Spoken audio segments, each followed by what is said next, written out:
everybody, it is Dean Z, and today I want to talk to you about money, specifically the role of cost and scholarships and funding when you're making law school decisions. Mostly, I would say, and I think I've said this in the past, I think the question of cost should come in sort of towards the end of your decision making once you have all your options in front of you. But the question, I want to talk about this today because we got a really good email about it. And it made me think about all the ways in which you could be thinking about money at the outset when you're thinking about where to apply and details about how to apply.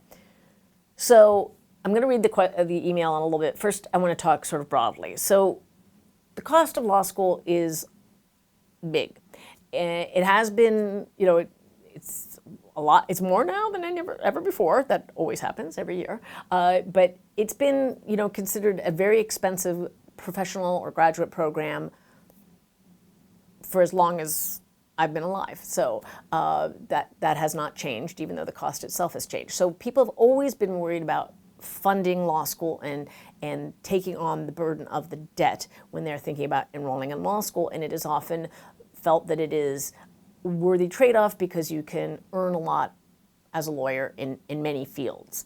Obviously, there are parts of the legal industry where you don't earn as much, like in public interest law, but it is possible to earn a lot as a first-year lawyer.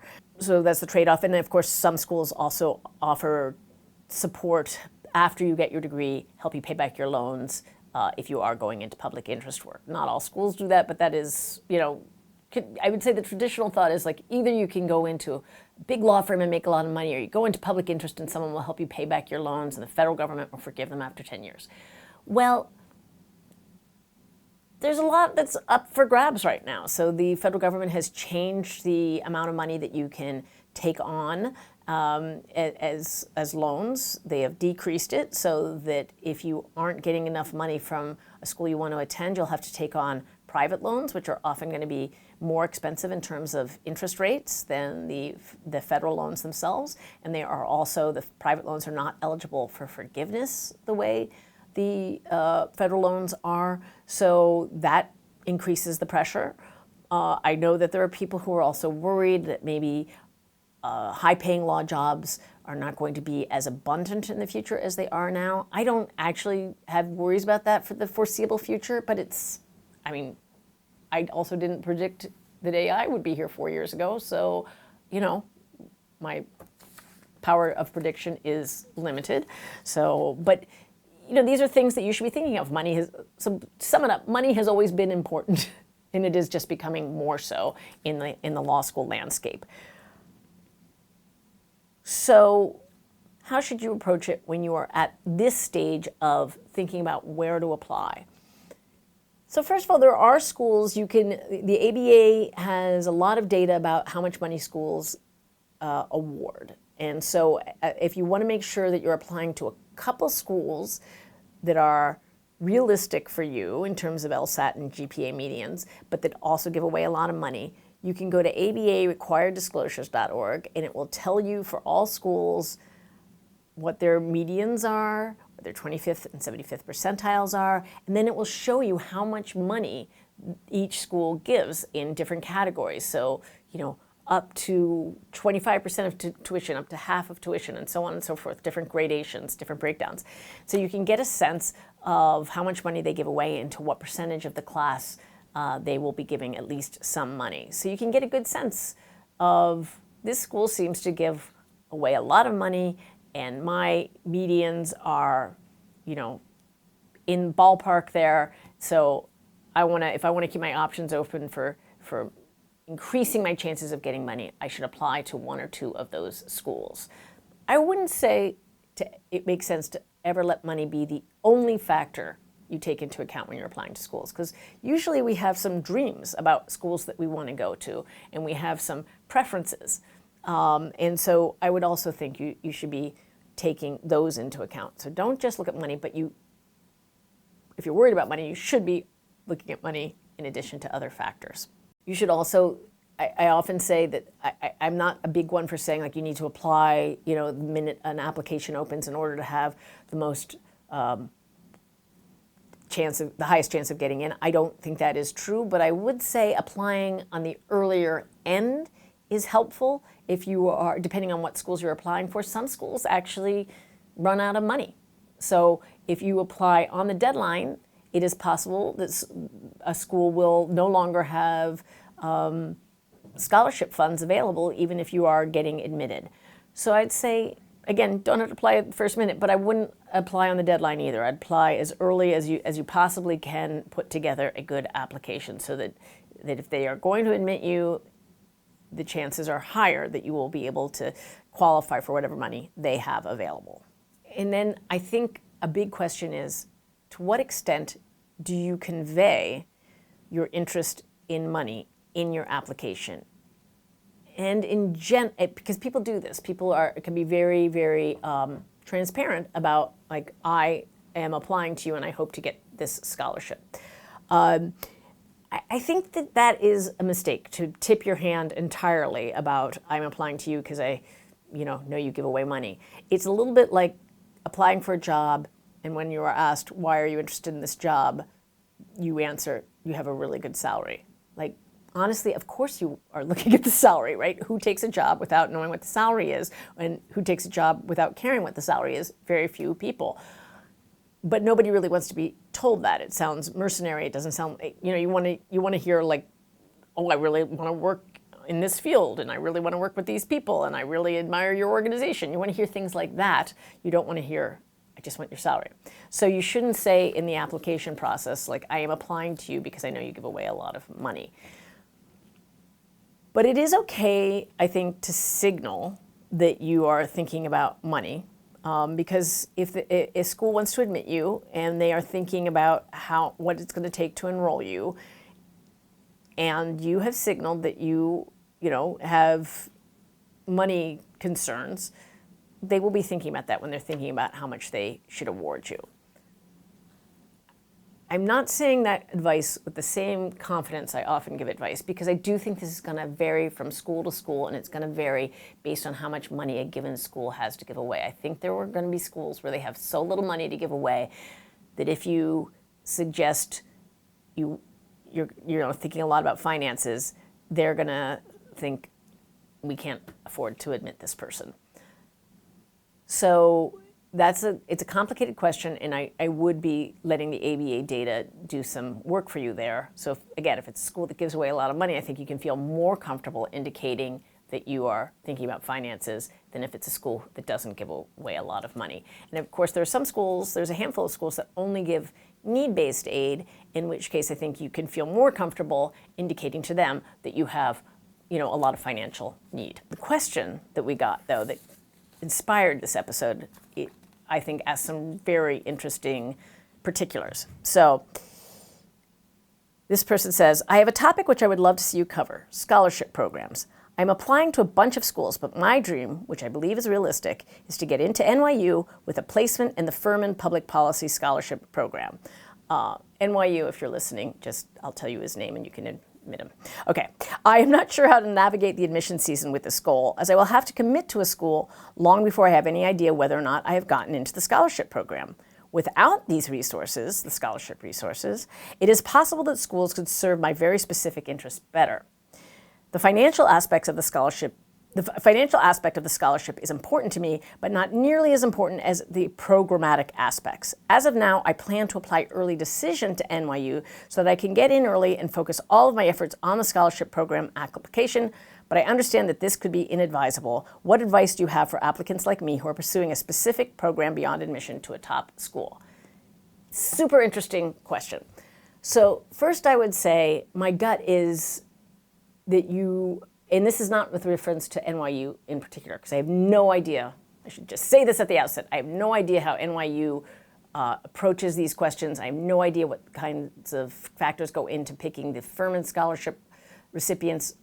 So I felt like I should give the specifics because it was so clear in the email, but I'm really not talking here about NYU in particular. I'm talking generally. In general, I would say, don't apply early decision to a school for which you are hoping to get a big scholarship, because you have already committed yourself when you apply early decision. And if you get admitted, then that the scholarship, to the extent any school is using the scholarship to recruit someone to get them to enroll, you've already said you're going to enroll.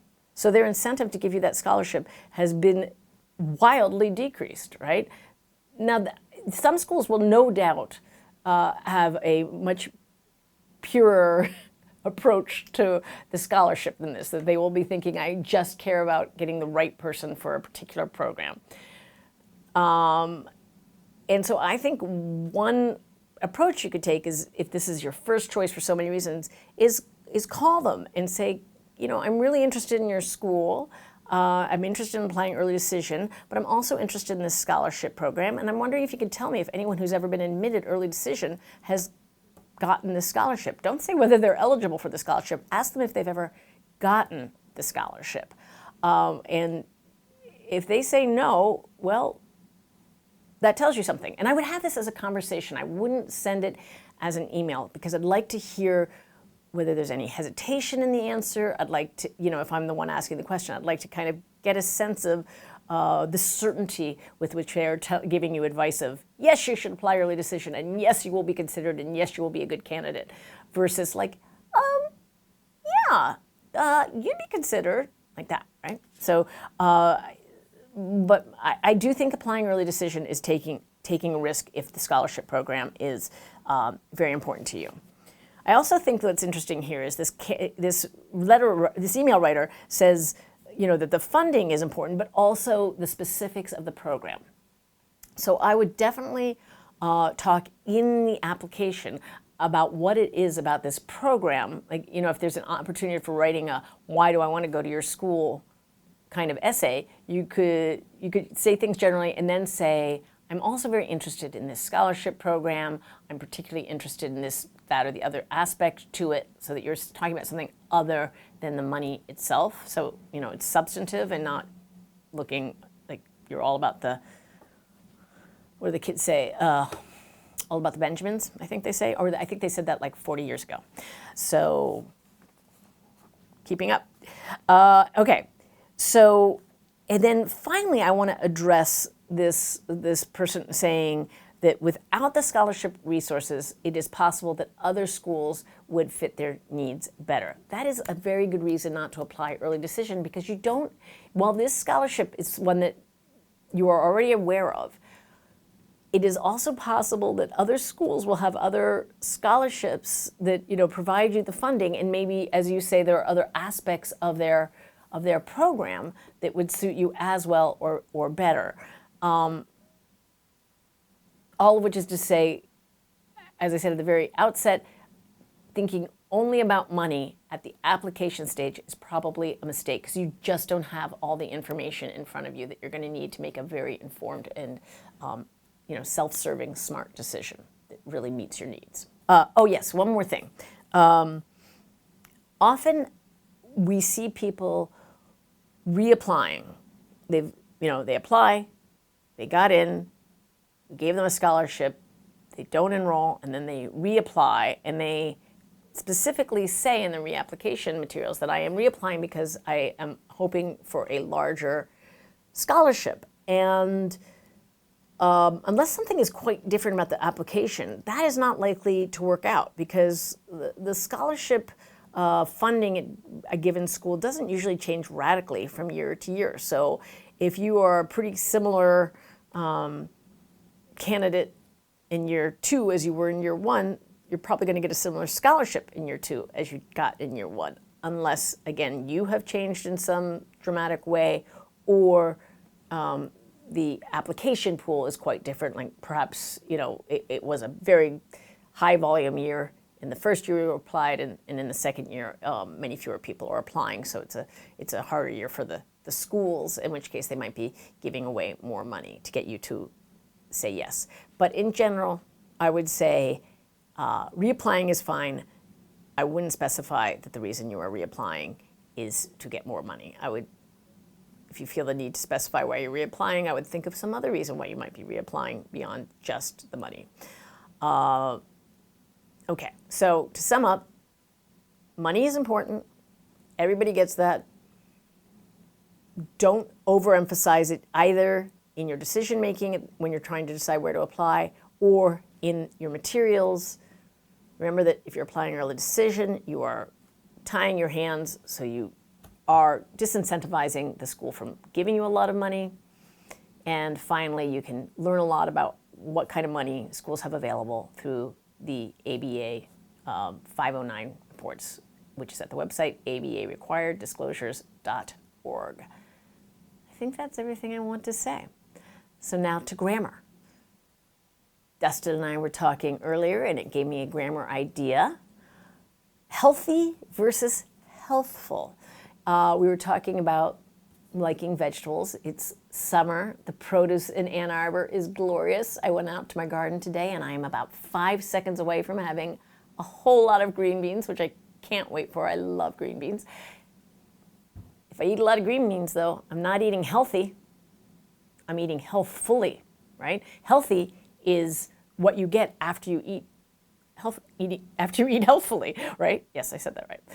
Like healthy is the state of being. Healthful is what the things are that contribute to that state of being. So just remember, don't eat healthy, eat healthfully. And in any event, don't eat Doritos because they're neither of those things. Okay, that's all I have to say about that. And thanks to Dustin for all your help. Have a great vacation. He's about to go on vacation, someplace fun. And wherever you go, go blue.